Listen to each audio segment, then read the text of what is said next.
자, 지금부터는 온라인 주민자치학교 7강 자치를 위한 시민의 준비를 시작하도록 하겠습니다. 자, 요 자료 혹시 보신 적 있으실까요? 세계 행복 보고서 2020이라고 써 있네요. 유엔에서 매년 3월마다 전 세계 156개국을 대상으로 시민이 얼마나 행복한지를 조사한 자료입니다. 신기하시죠? 이런 자료 처음 보시죠? 아마 보신 분들도 계실 건데요. 자, 그러면 당연히 궁금한 게 있죠. 우리나라는 몇 위쯤 하고 있을까? 자, 한번 찍어보세요. 안 보이실 겁니다. 글자가 너무 작아서. 우리나라가 몇 위쯤 하고 있을까요? 예. 생각보다 높은 순위를 말씀하시는 분들은 아마 지금 나의 삶에 대해서 만족하고 계실 가능성이 높습니다. 그리고 낮은 순위를 말씀하신 분들께서는 나의 삶에 대해서 불만족하고 계시는, 조금 어려움이 있으시는 그런 분들일 수도 있을 것 같아요. 자, 우리나라는 몇 위가 나왔냐면요, 61위가 나왔습니다. 예, 61위입니다. 어떠세요? 높으세요? 낮으세요? 아니면 생각했던 것처럼 나왔나요? 61위. 저는 저 61위가 생각보다 되게 낮았다라고 생각을 했었습니다. 왜 그렇게 생각을 했었냐면 경제 지표도 상당히 높아졌고요, 우리나라가.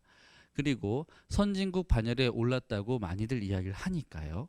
그래서 60일이라는 지표를 처음 봤을 때 왜 이렇게 낮지? 심지어 작년보다도 내려갔습니다. 재작년이네요. 재작년보다도 내려간 수치입니다. 예, 올해 거는 아직 나오진 않았고요. 아마 코로나 상황 때문에 이게 접목이 된 보고서가 나오지 않을까 싶습니다. 자, 어쨌든 이 60일이가 나온 이유에 대해서 한번 찾아보면 좋을 것 같은데요. 당연히 이 순위를 매기기 위한 지표들이 있습니다. 어떤 지표로 그것들을 따져봤는지 같이 보시면 좋겠습니다. 자, 첫 번째는 기대 수명. 기대 수명은 우리나라의 보건 의료 체계가 얼마나 잘 되어 있는가에 대한 문제일 겁니다. 두 번째는 1인당 GDP입니다. 1인당 GDP는 당연히 경제적인 지표죠. 세 번째는 관용입니다. 관용은 내가 타인을 얼마나 받아들일 수 있는가. 내가 나와 다른 생각을 갖고 있는, 철학을 갖고 있는, 관점을 갖고 있는, 다른 방식으로 살아가고 있는 타인을 얼마나 포용적으로 받아들일 수 있는가. 다르게 표현하면 다름을 인정하는 거죠. 다양한 사람들에 대해서 내가 얼마만큼 받아들일 수 있는가. 이 관용이라고 표현하죠. 자, 이 관용 지표. 그 다음에 부정부패가 있습니다. 부정부패는 내가 타인을 얼마나 신뢰하는가에 대한 문제입니다. 혹은 내가 공무원을, 혹은 내가 정치인을, 다른 단체나 기관을 얼마나 신뢰하는가. 또는요, 행정이, 기관이 나를 또는 시민을 얼마나 신뢰하는가, 단체가 다른 단체를 얼마나 신뢰하는가 등에 대한 척도, 즉 신뢰 기반의 척도라고 보시면 좋을 것 같습니다. 그리고 다음은 사회적 지원인데요. 이거는 우리가 흔히 생각하는 복지라는 개념입니다.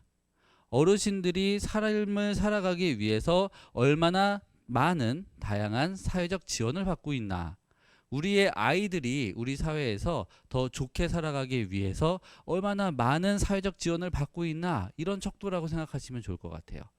자, 마지막이 삶에 대한 선택의 자유입니다. 이거는 조금 이따가 길게 한번 같이 얘기해봐도 좋을 것 같은데요.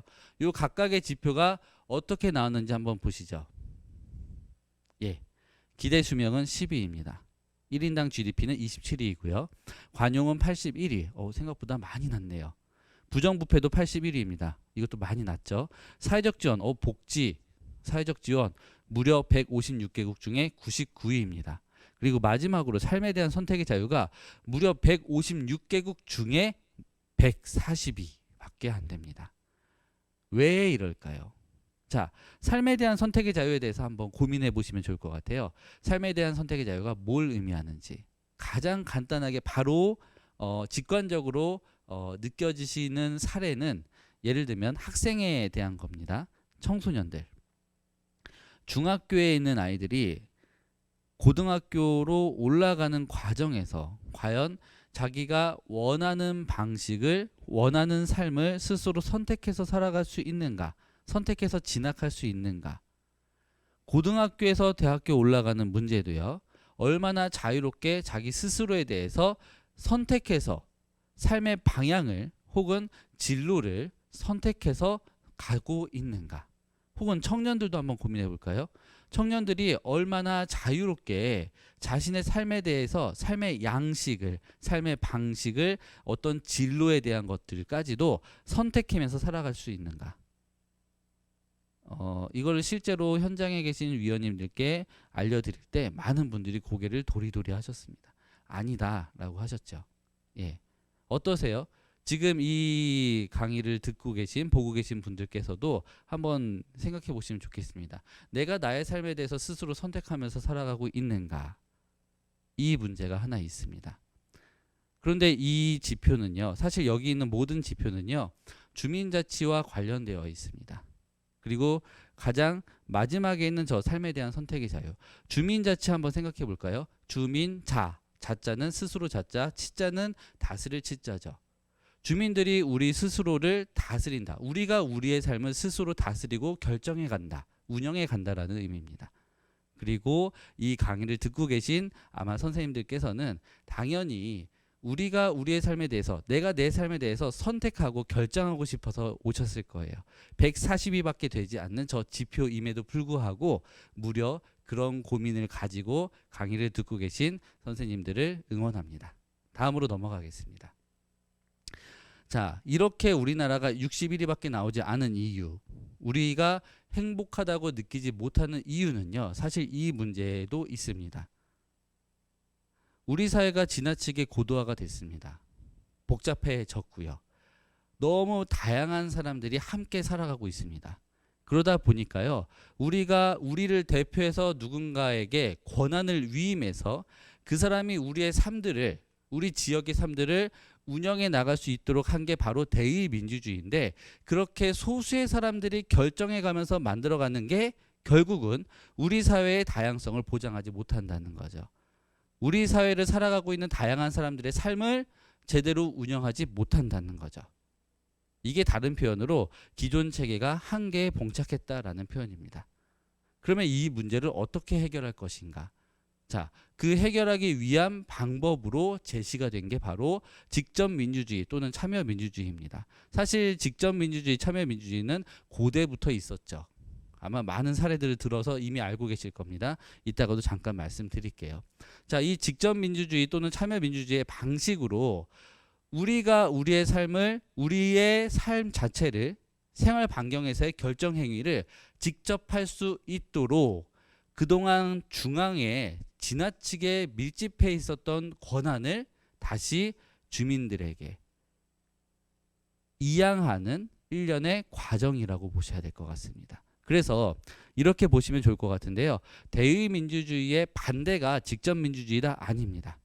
대의민주주의와 참여민주주의, 직접민주주의는 상호 보완적이다라고 보셔야 될 것 같습니다.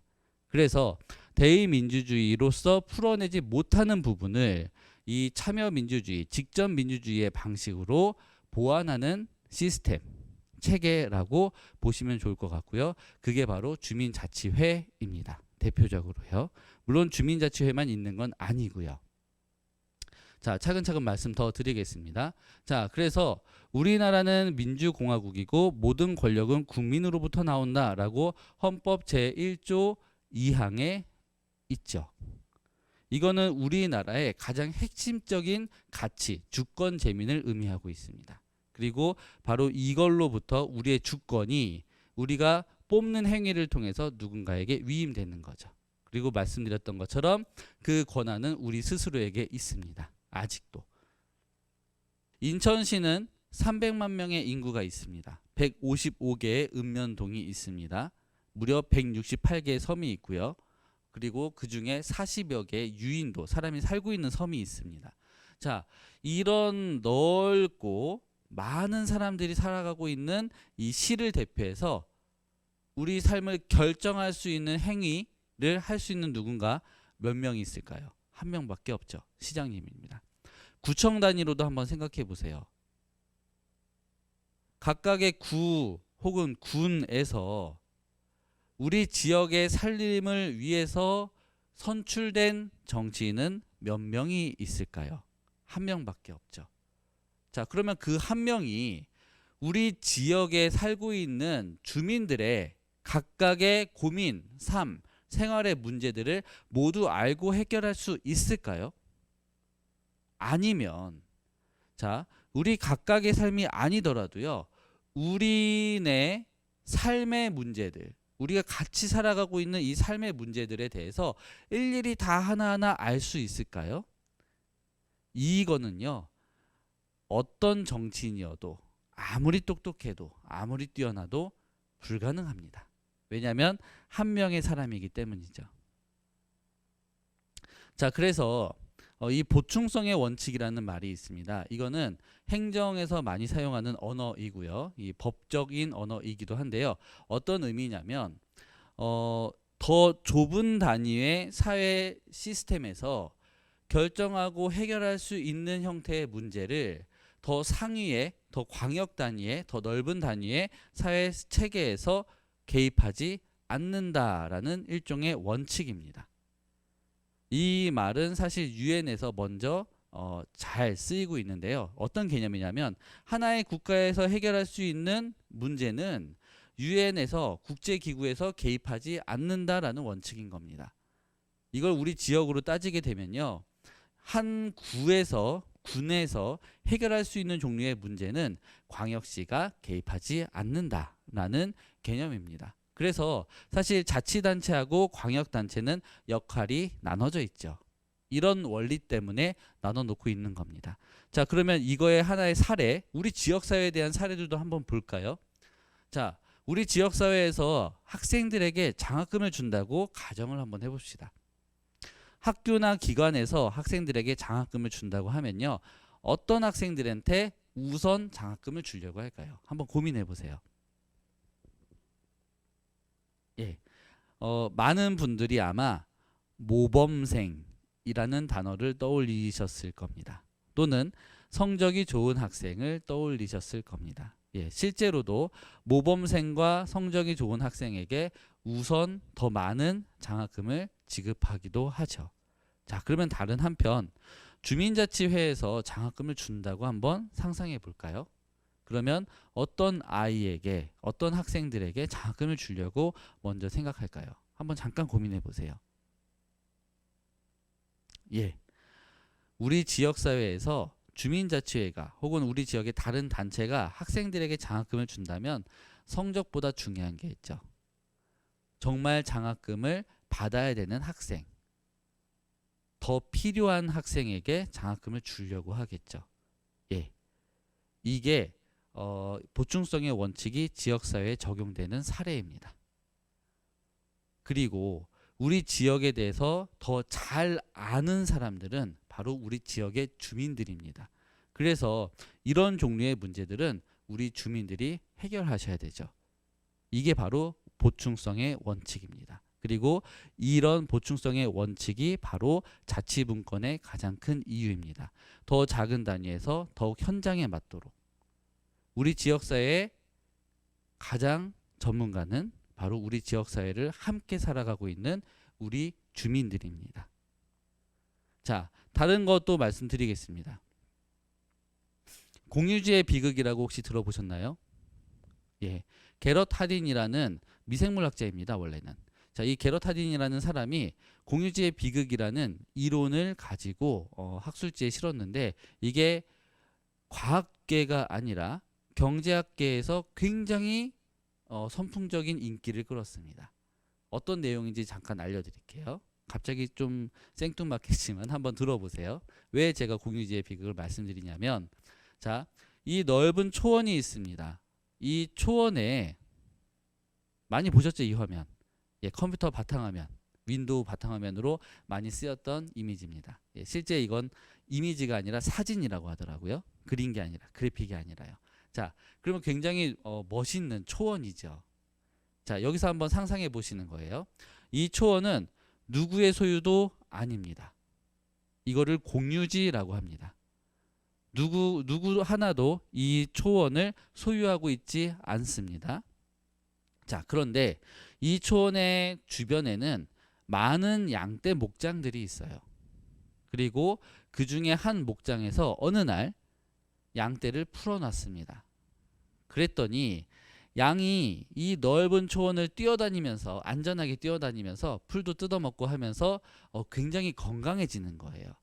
심지어 양모도 굉장히 좋아지는 거죠. 품질이. 그런 걸 보니까 옆에 있는 목장이 가만히 있지 않죠. 또 양떼를 풀어놨습니다. 그 옆에 있던 목장도 양떼를 풀어놨습니다. 그 옆에 있던 목장도 양떼를 풀어놨습니다. 그러면 이 초원은 어떻게 될까요? 자, 이렇게 황폐화됩니다. 더 이상 양떼가 뛰어놀아도 건강해지지 않는 그런 황폐화가 되는 거죠. 자, 게럿 하딘이라는 사람은 이런 문제, 이 공유지의 비극을 해결할 수 있는 방법으로 두 가지를 제시를 했는데요. 하나는 사유화고요. 다른 하나는 국유화입니다. 사유화는요, 이 초원을 쪼개서 각각의 목장주들한테 팔아버리는 겁니다. 그러면 그 쪼개진 만큼만 목장주가 관리하면서 양떼를 그 안에서 풀어놓겠죠. 자, 그러면 원래 그 양떼가 넓은 초원에서 뛰어놀면서 얻었던 그 혜택은 더 이상 누릴 수가 없겠네요. 예, 이게 우리 사회로 대입해서 이야기하면 시장에 맡기는 방식인 겁니다. 근데 시장에 맡기는 방식으로 운영을 했더니 실제로 시장성이 있는 혹은 어떤 경제적인 상황들이 가능한 사람들만 이용하게끔 되어버리는 거죠. 자, 그럼 또 다른 해결의 방법으로 뭐가 있었냐면 국유화가 있었습니다. 국유화는 국가가 직접 통제하는 겁니다. 행정이 통제하는 방식. 어떻게 할 수 있냐면 우리 지나가다 보면 풀숲을 보호하기 위해서 잔디 보호, 진입 금지, 벌금 이렇게 써 있는 거 보시죠. 그런 방식인 겁니다. 우리는 이 초원을 지켜야 되기 때문에 양떼를 풀어놓지 마시오. 이렇게 관리하고 통제하는 겁니다. 그러면 초원은 다시 회복이 되겠지만 양떼는 더 이상 혜택을 누릴 수가 없겠죠. 자, 그러면 이게 끝일까요? 세계에서 최초로 여성으로서 노벨 경제학상을 탄 엘리너 오스트럼이라는 사람이 있습니다. 이 사람은 공유지의 비극을 넘어라는 논문을 내면서 어떻게 이야기를 했냐면요. 이렇게 간단하게 말씀드리겠습니다. 하나의 양떼 목장이 양을 풀어놓습니다. 그리고 양이 충분히 놀면 다시 들어가죠. 그리고 그 옆에 있던 목장이 다시 양을 풀어놓고요. 또 들입니다. 그 옆에 있는 목장도 마찬가지고 그 옆에 있는 목장도 마찬가지입니다. 이렇게 했더니 양들은 양들대로 건강하고요. 그리고 초원은 초원대로 유지가 되는 거죠. 예, 이렇게 하기 위해서는 당연히 이 목장의 주인들은 사전에 협의를 하는 거죠. 약속을 하는 겁니다. 스스로 자치적으로 약속을 정해서 양을 풀어놓는 규칙을 정한 거죠. 자, 엘리너 오스트럼이 제시했던 제3의 방법이 바로 이 방법입니다. 비극을 해결할 수 있는 주체는 자치적으로 스스로 결정할 수 있는 지역의 공동체, 주민협의체다 라고 이야기를 한 겁니다. 실제로 이런 사례들이 터키의 어촌에서도 있었고요. 그래서 많은 사례, 이 공유지의 비극을 넘어라는 걸 찾아보시면 가장 대표적인 사례로 터키의 어촌, 스위스의 초원, 고원지대에 있는 초원 이런 사례들이 나올 겁니다. 물론 우리나라도 굉장히 많은 사례들이 있습니다. 자, 그러면 여기에서 이 공유지라는 거 이렇게 눈에 보이는 초원만 있을까요? 자, 한번 상상해 보겠습니다. 자, 이렇게 우리가 공유지로 무엇을 말할 수 있냐면 우리가 같이 마주하면서 살아가고 있는 이 공중 방역 체계도 공유지라고 할 수 있습니다. 우리가 지금 약속한 듯이 마스크를 다 쓰고 다니죠. 물론 정부에서 계속 생활방역 어쩌고 저쩌고 하면서 2.5단계, 2단계 이렇게 제시하기는 합니다. 기준을. 그런데 물론 마스크를 안 쓰면 벌금을 낸다라고 하긴 하지만요. 우리가 일상적으로 마스크를 늘 쓰고 있는 이유는 우리 스스로가 거기에 대해서 참여하고 있기 때문인 겁니다. 내가 스스로 마스크를 써야겠다라고 결정했기 때문이고요. 우리 지역사회 안에서, 우리 사회 안에서 나의 건강뿐만 아니라 타인의 건강까지도 신경 쓰고 있기 때문에 그거를 스스로 그 협약 안에 지키고 있는 겁니다. 이게 바로 공유지, 집단 방역 시스템을 지키고 있는 우리 사람들의 시민들의 이 협약인 거죠. 자치적인 협약인 거죠. 자, 다른 형태로 이런 것도 있습니다. 실제로 농촌 마을, 어촌 마을을 보시면 마을 기금이라는 게 있습니다. 마을 발전 기금 같은 거요. 오랫동안 그 지역에 사시는 분들이 십시일반 돈을 모으기도 하시고 아니면 다른 곳으로부터 받는 돈 형태도 있습니다. 기부받는 형태. 자, 그런데 그런 마을 발전 기금을 코로나 때문에 다들 힘들어지니까 마을총회, 주민총회를 통해서 재난기본소득으로 나눠주신 거예요. 한 가구당 100만 원씩 주기도 하고 어떤 사례에서는 뭐 30만 원씩 주기도 하고요. 이 마을기금의 전체 범주 안에서 우리 마을에 있는 모든 가구를 대상으로 나눠주시는 겁니다. 자, 여기에서는 이 마을기금이 공유지입니다. 그리고 이 협약 혹은 협의, 자치적인 협의를 통해서 그게 주민총회입니다. 그래서 스스로에게, 우리 자신에게 우리의 삶을 스스로 만들어갈 수 있도록 그래서 공유지를 관리하는 형태, 공유지를 활용하는 형태로 재난기본소득을 나눠주신 거죠. 다른 사례 많이 있습니다. 우리 동네에 환경, 꽃이 폈는데 그 꽃을 예쁘다고 모두가 다 뜯어가면 남지 않죠. 그렇게 나의 이득이 아니라 우리 지역사회의 다양한 사람들을 위해서 스스로 그 협약체계 안에 들어가는 것, 이게 바로 공유지의 비극을 넘어서는 방법인 겁니다. 자, 그거 외에도 많이 있습니다. 지역사회 주차난에 대한 문제, 아니면 공원의 쓰레기 문제, 화장실에 공중 화장실에 있는 그 화장지, 휴지에 대한 문제, 굉장히 다양한 문제들이 있습니다. 그리고 앞으로 마주하게 되실 공공을 위해서 사용해야 되는, 활용해야 되는 형태의 각종 제도와 그리고 재원들, 예산들도 바로 이런 공유지라고 인식하고 계셔야 됩니다. 그러면 이 공유지는 우리가 어떤 방식으로 활용해야 하는가, 어떤 방식으로 사용해야 하는가가 이해가 훨씬 더 잘 가실 거예요. 누구 한두 사람의 독단적인 결정으로 사용하게 되는 게 아니라 우리가 스스로 참여한 이 회의체, 협의체 안에서 우리가 결정하여 우리의 삶을 더욱 좋게 만들어 갈 수 있는 방법으로 만들어 가시는 거죠. 그게 자치적인 활동입니다. 그리고 그게 바로 우리 사회의 공유지의 비극을 넘어설 수 있는 방법인 겁니다. 자, 이건 실제로 이 마을회에서 결정해서 재난지원금을 지급한 사례입니다.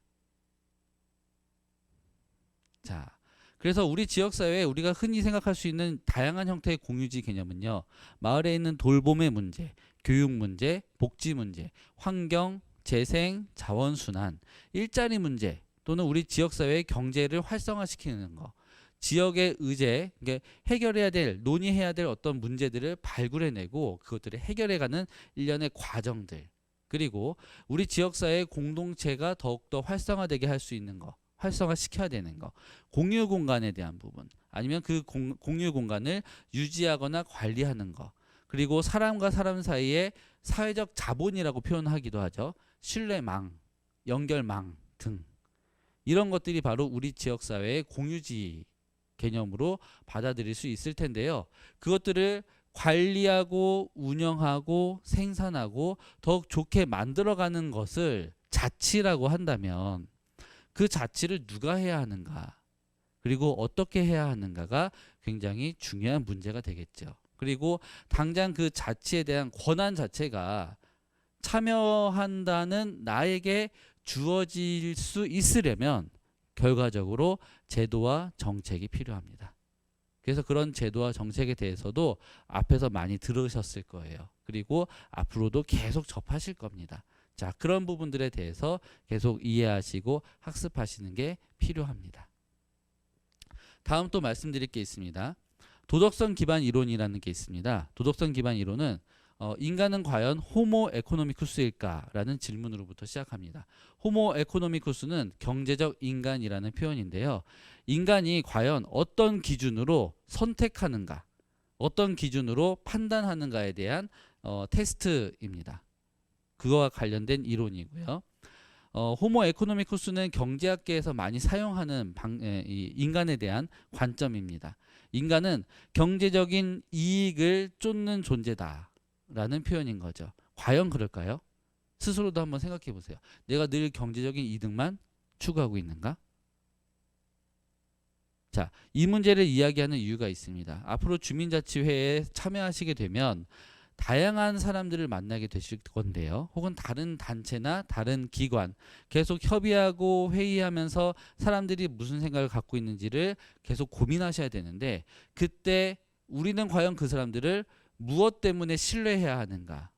사실 이 주민자치회도 마을 공동체도 자치 기반으로 운영되는 모든 주민 참여 관련된 정책과 제도와 그 다음에 활동들은 사실 사람과 사람 사이의 신뢰를 기반으로 이루어지게 되거든요. 그거를 공동체라고 하죠. 그런데 그 사람에 대한 신뢰를 과연 무엇으로부터 갖게 할까?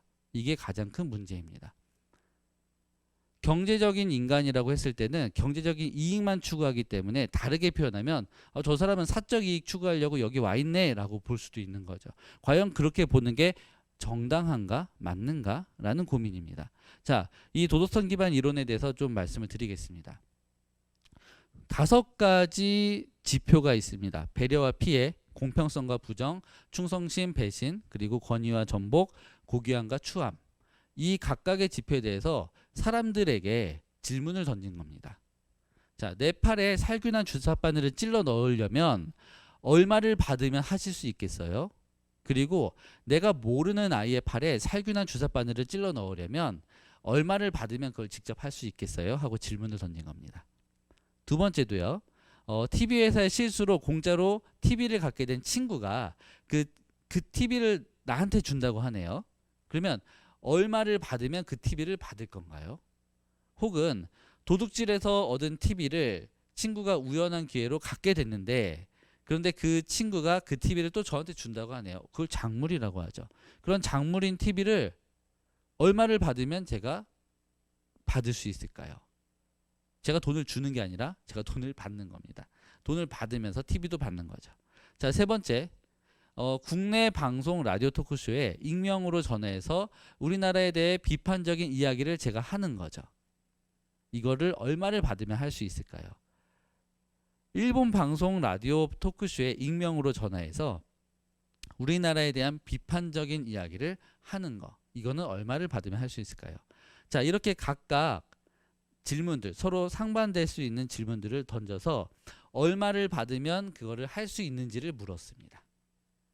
총 5분야가 있고요. 자, 여기에 대해서 사람들은 어떻게 답을 했을까요? 자, 근데 사실 중요한 건 어디에 더 많은 돈을 이야기했다가 중요한 게 아닙니다. 그거는 함정이었고요. 실제로 이 테스트의 가장 중요한 이 척도는요, 어떻게 보셔야 되냐면, 의미는요, 대부분의 사람들은 각 문항에 대해서 다 다른 답을 보였습니다. 이게 의미하는 게, 만약에 1번의 A도 나는 1억 받으면 할 수 있어. 2번도 1억 받으면 해. 그리고 2번의 A, B도 다 1억 받으면 할 거야. 3번의 A, B도 1억 받으면 할 거야. 다 이렇게 돈만 추구하고 있었으면, 그러면 그 사람은 호모 에코노미쿠스라고 정확하게 말할 수 있겠죠. 결국 경제적인 이익만 추구하는구나. 아이의 팔에도 10억 받고 하겠다고 하네. 1억 받고 하겠다고 하네. 그런데 내 팔에도 1억 받고 하겠다고 하네. 그럼 돈만 주면 다 한다는 얘기니까요. 근데 실제 사람들은 돈 생각보다 그 행위를 할 수 있나 없나, 할 수 있나 없나 자체를 가지고 먼저 고민하고 판단했다는 거죠. 결과적으로 이 테스트의 결과가 의미하는 건 인간은 경제적 이익보다는 개인이 갖는 도덕 가치를 따르는 존재다라는 부분입니다. 이거는 나중에 보고 싶으시면 저기 있는 책을 보셔도 좋을 것 같아요. 바른 마음이라는 책인데요. 나의 옳음과 그들의 옳음은 왜 다른가에 대한 책입니다. 조너던 하이트라는 사람이 쓴 책이고요. 한번 살펴보셔도 좋을 것 같습니다. 다르게 표현하면요, 이 의미는 나는 내가 갖고 있는 도덕적 가치를 따르는 존재인 거고, 제가 하고 있는 이 선택과 결정의 행위들, 같은 회의체에서 선택하거나 결정하거나 의견을 내는 이 모든 행위는 결국 내가 갖고 있는 도덕성과 가치관 때문에 하고 있는 거죠. 근데 그게 나뿐만 아니라 이 자리에 있는 모든 사람들이 그런 사람들이라는 겁니다. 그래서 그 각각이 갖고 있는 도덕성이라는 게, 가치관이라는 게 있기 때문에 우리는 그 사람들을 믿을 수 있다는 거죠. 대신 그거를 판단할 수 있는 기준은 다양할 수밖에 없죠. 다원주의이기 때문에요. 각각 다양한 삶을 30년이든 50년이든 70년이든 각각 다양한 삶, 서로 다른 삶을 살았기 때문에 그 가치관은 다를 수밖에 없습니다. 그래서 우리는 사람을 신뢰하면서 그런 부분들, 다름에 대해서 인정해야 합니다. 그게 바로 관용이 되는 거죠. 자, 여기서 그러면 이런 질문을 한번 던져보고 싶습니다. 만약 주민세가 환원된 예산이 1억이 있다면 개인적으로 그것을 어떻게 쓰고 싶으세요? 자, 실제로 제가 주민자치회의 위원님들께 여러 번 이런 질문을 던졌었습니다. 그럴 때 주민자치회 위원님들이 사적으로 어떻게 하겠다라고 절대 답하지 않으세요. 1억이 있다면 개인적으로 무엇에? 라고 제가 물었는데도 개인적으로 저는 차를 사겠습니다. 아니면 우리 집에 무슨 화단을 가꾸겠습니다. 이렇게 말하시는 분은 한 분도 못 봤습니다. 왜냐하면 주민세라는 표현이 있기 때문에. 저건 세금으로 만들어진 거잖아요. 나만 낸 돈이 아니다라는 인식을 이미 하고 계신 거죠. 그랬더니 대다수의 주민분들은 이미 시민으로서 뭘 해야 하는지를 알고 계시더라고요.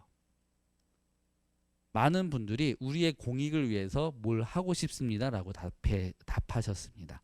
결과적으로 우리 시민들은 이미 이 세금이라는 거, 그리고 이 공공성에 대한 부분에 대해서 충분히 갖고 계시다라는 거죠. 이해하고 계시고 어떻게 써야 하는지도 알고 계시다는 거죠. 자, 또 다른 겁니다. 자, 이거는 어떤 이미지로 보이세요? 이거는 자, 파란색 막대와 같은 크기의 막대는 어떤 걸까요? 자, 고민해 보셨어요? 얘는 강아지일까 고양이일까? 얘는 어떤 색깔이 같은 길일까? 자, 쉬우시죠? 당연히 강아지 사진이었고요. 녹색 막대입니다. 자, 이런 테스트를 실제로 한 사례가 있습니다. 실험적으로요. 심리학 쪽에서 사용했던 테스트가 있는데요. 애쉬 효과라고 불려지는 하나의 현상입니다. 어떤 실험이었었냐면 사전에 6명 정도의 사람에게 미리 짠 거죠. 이 막대 길이를 테스트를 할 건데 저 파란색 막대와 같은 길이를 반드시 주황색이라고 답을 해주세요 라고 사전에 6명과 짠 겁니다. 그리고 실제로 이제 실험이 시작됐을 때 실험 대상은 1명입니다. 6명은 짠 사람이고 1명은 아무것도 모르는 사람이에요. 자, 그렇게 놓고 실험을 진행하는데 실험하는 방식이요. 한 명씩 순서대로 물어보는 겁니다. 제일 먼저 있는 사람한테 자, 미리 짠 사람이 먼저 6명 쭉 진행됩니다.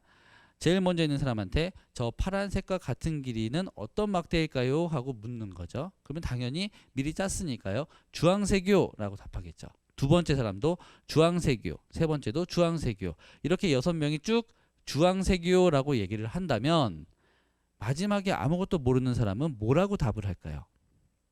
실제로 통계를 냈더니 40%, 무려 40%에 달하는 사람이 오답을 얘기했다고 합니다. 사실 앞에 6명이 짜지 않았으면 정답을 대부분 다 말하셨겠죠. 99.9%가 파란색과 같은 건 녹색입니다 라고 말했을 거예요. 그런데 6명이 이미 어느 정도 짠 하나의 획일적인 답을 말했더니 마지막 한 사람도 긴가민가 하면서 스스로 이유를 만들어내면서 오답을 말한더라. 무려 40%나 되는 사람이에요. 이거를 애쉬 효과라고 합니다. 다른 표현으로 우리가 쉽게 이해할 수 있는 말로는 집단 동조 현상이죠. 다른 이론 하나 또 말씀드리겠습니다. 에벌린 패러독스라는 게 있는데요.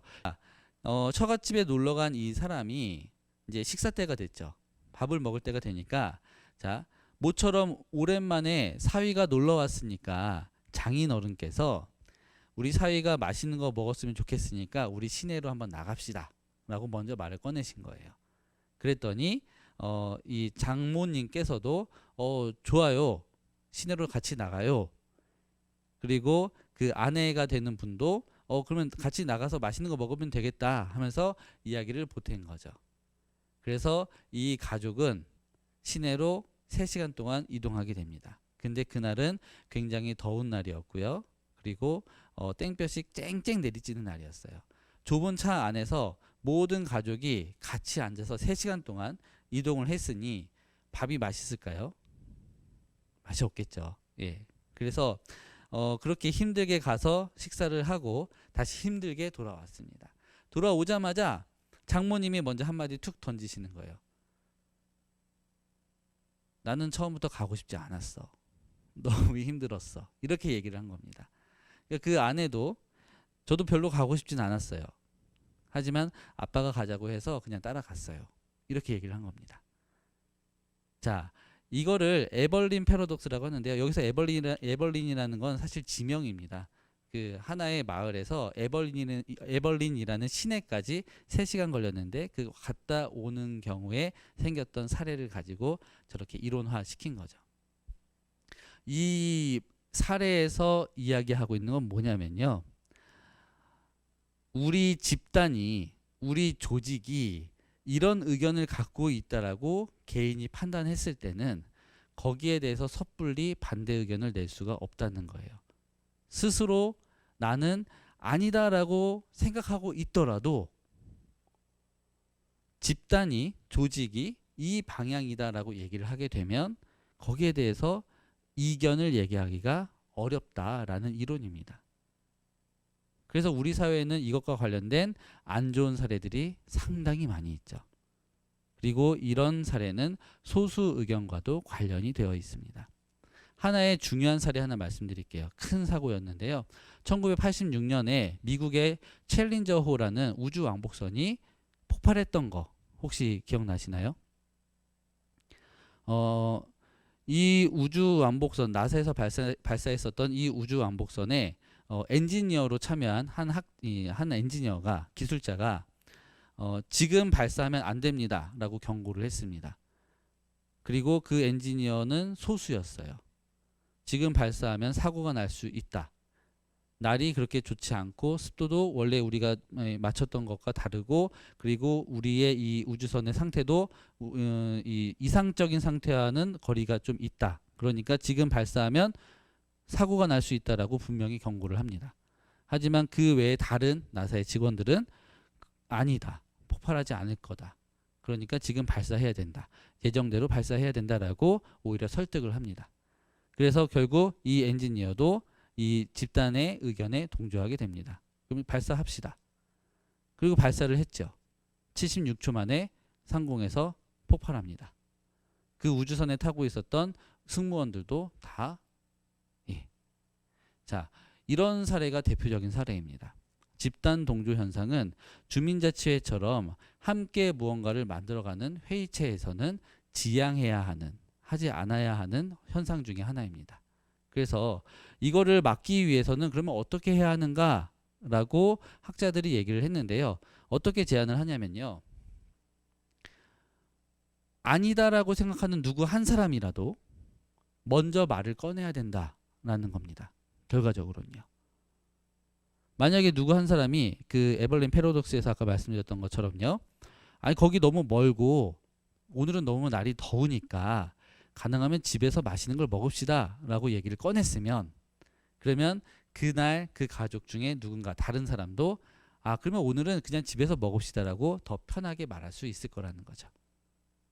자, 그래서 우리가 주민자치회 같은 이런 협의체 내에서 단체가, 우리 조직이 하나의 방향으로 가자라고 얘기를 하더라도 내가 생각하기에 이건 아닌 것 같은데 싶은 게 있으시면 말씀을 하시는 게 필요합니다. 이거는 갈등을 유발하는 게 아니고요. 오히려 사회적인 위험을 예방할 수 있는 가장 좋은 방법인 겁니다. 물론 그 아니다라는 말을 꺼내는 방식은 가능하면 평화롭게 꺼내시는 게 좋을 것 같습니다. 자, 그리고 또 대표성에 대한 부분도 말씀을 드리겠습니다. 주민자치회는 누가 뽑아줘서 들어가는 게 아니죠. 사실은 교육을 듣고 그 기본적인 자격을 취득하신 후에 무작위 추첨을 받고 들어가게 되시죠.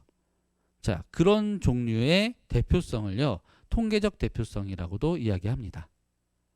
자, 주민자치가 과연 그 지역사회 대표가 맞냐라는 질문들이 실제로 있을 수도 있습니다. 하지만 거기에 대해서는 이렇게 말하시면 됩니다. 우리 주민자치회는 우리 지역사회의 인구 분포에 따라서 선출된, 무작위로 선출된 표본 집단으로서의 대표성이 있다 라고 말씀하시면 됩니다. 자, 이 대표성에서는 이 성격, 이 대표성의 성격과 형태를 이렇게 이해하시면 되는데요. 왼쪽에 있는 이미지를 보시면 그게 지역사회에 있는 인구 분포라고 한번 가정을 해볼게요. 흰색 옷을 입고 있는 사람은 6명이고요. 빨간색은 5명, 검은색은 3명, 노란색은 3명, 파란색 2명, 보라색 2명, 녹색 1명이 있습니다. 그 지역사회 내에서 우리는 표본 집단으로 대표로 4명만 뽑을 겁니다. 자, 4명을 뽑았더니 뽑힌 사람들을 보니까 통계적으로 따져보니까요. 흰색 1명, 빨간색 1명, 검은색 1명, 노란색 1명이 표본으로 뽑혔어요. 자, 그럼 여기에서 흰색 옷을 입고 있는 사람은 누구를 대표해야 될까요? 누구를 대변해야 될까요? 당연히 흰색 옷 입고 있는 사람들이겠죠. 빨간색 옷 입고 있는 사람은 누구를 대표하고 누구를 대변해야 될까요? 빨간색 옷 입고 있는 사람들이죠. 검은색도 마찬가지고 노란색도 마찬가지입니다. 자, 그럼 여기서 질문을 하나 던지고 싶은 게, 그렇다면 파란색은 없죠. 표본에, 대표에. 보라색도 대표 중에 없죠. 녹색도 대표 중에 없죠. 저 사람들은 과연 누가 대표할 수 있을까요? 그래서 주민자치회가 갖고 있는 이 통계적 대표성에서는요, 각각이 처해 있는 것만, 각각이 대표하는 것만 대표하시기보다 그 지역사회에 끊임없이 의견을 묻고 순환하시면서 이야기들을 들으시면서 우리 삶의 문제들을 해결해 가시는 게 중요합니다. 그리고 또 하나 더 말씀드리는 건, 이 통계적 대표성에서 이 통계에서는요, 뭐 당연히 아시겠지만 표본의 크기는 크면 클수록 더 신뢰도가 높아집니다. 다시 말해서 우리 동네에서 주민자치회가 30명으로 구성되어 있다면 그 30명이 과연 정말 적절한가 고민하셔야 돼요. 그래서 30명이 너무 적다라고 판단하셨으면, 자, 지금 당장의 조례상으로 가능한 거 먼저 말씀드리면요, 분과원을 모집하시면 됩니다. 주민자치위원하고 분과원은 의결권이 있냐 없냐의 차이라고 보시면 돼요. 그런데 일단은 우리가 우리 지역사회에 대한 현안과 문제들을 찾아내셔야 되는데, 그게 내 의견만 맞는 건 또 아니잖아요. 그러니까 더 많은 사람들이 참여할 수 있도록 분과원으로 초대하시고, 그리고 지역사회에 나가셔서 많은 사람들과 만나고 수다도 떨고 이야기 나누면서 어떤 고민이 있는지 들을 필요도 있겠죠. 그게 주민자치회가 갖는 대표성입니다. 두 번째 대표성은 역사적으로 말하는 대표성인데요. 역사적으로 고대 그리스 시대를 생각하시면 됩니다. 광장 민주주의라고 얘기하죠. 이때는 그 지역에 살고 있는 20세 이상의 모든 남성들을 대상으로 무작위 추첨을 했습니다. 그리고 그 무작위 추첨을 해서 500명을 뽑았고, 그 500명이 그 지역의, 아테네죠, 정확하게는 아테네의 정부를 구성하는 역할을 했습니다. 그래서 500명을 평의회라고 하고요. 그 평의회에 속해 있는 사람들이 그 지역의 행정 업무를 담당했는데요. 이 사람들에게는 외교권까지도 주어졌습니다. 신기하죠? 외교권까지 주어졌다는 것은 하나의 국가의 정부 역할을 했다는 거예요. 그리고 그 평의회가 주로 했었던 역할들은 가장 중요한 게 뭐가 있었냐면, 시민 누구나 참여하는 민회를 개최하는 거였습니다. 그리고 그 민회는 그 지역사회의 최고 의사결정기구였습니다. 지금 우리가 주민자치회를 상상하는 것과 몹시 비슷하네요. 주민자치회가 가장 중요하게 하셔야 되는 거는 우리 지역사회의 여러 가지 문제들과 현안들, 그리고 자, 주민자치회는 우리 지역사회의 문제 그리고 현안들을 해결하고, 그리고 우리 지역사회가 더욱 좋은 발전 방향으로 나아갈 수 있도록 하는 형태의 주민총회를 개최하시는 게 정말 중요합니다. 그러니까 만들어져 있는 주민자치회라는 기구에서 30명 혹은 50명으로 구성되어 있는 이 인원만으로 모든 결정 행위를 하시게 되면 그러면 당연히 지역에 있는 사람들의 많은 다양성을 담을 수가 없습니다. 소외된 사람들을 담을 수가 없습니다. 그렇기 때문에 총회로 연결하시는 게 정말 중요하고 필요합니다. 자, 그래서 정리해서 다시 한번 말씀을 드리면요. 자치하는 사람들은 일상에서 공공성을 실현하는 사람들입니다. 그리고 이 공공성이라는 건 공공성이란 무엇인가라는 책이 있는데 거기서 이렇게 제안을 합니다. 첫째, 사회를 이루는 시민의 주체성을 회복하고 스스로 할 수 있는 주체성을 말씀드리는 겁니다. 둘째, 공동체의 복리, 즉 공공복리를 추구하고 내 사적 이익이 아니라 우리의 복리, 우리가 함께 더 좋게 될 수 있는, 더욱 함께 행복할 수 있는 공공의 복리를 추구하고 마지막으로 공개된 절차를 통해서 자유롭게 의견을 교환할 수 있는 공개성이 중요하다라고 이야기를 하고 있습니다. 그걸 가리켜서 공공성이라고 얘기합니다. 자, 그래서 결국 자치라는 건 마을 공동체, 지역사회의 활동을 해나가는 모든 일련의 과정인데 그 일련의 과정들을 나의 문제를 공동체로 확장시켜 나가는 일종의 실천 활동이라고 보시면 좋을 것 같습니다. 그리고 그걸 어떤 걸 기반으로 하셔야 되냐면 공공성을 기반으로 하셔야 된다는 거 말씀드리고 싶습니다. 자, 그래서 자치를 위한 시민의 준비로 아까 말씀드렸던 관용, 다양성에 대해서 인정하셔야 되고요. 부정부패, 신뢰 기반의 공동체성을 갖도록 도와주셔야 되고요. 사회적 지원, 우리 지역사회에 대한 관심과 참여를 우리가 스스로 만들어 가셔야 되고요. 또 알려주셔야 되고요. 지역에 계신 분들께. 또 삶에 대한 선택의 자유, 자치적 관점과 실천으로 우리가 직접 선택하고 결정하고 만들어 가셔야 되는 겁니다.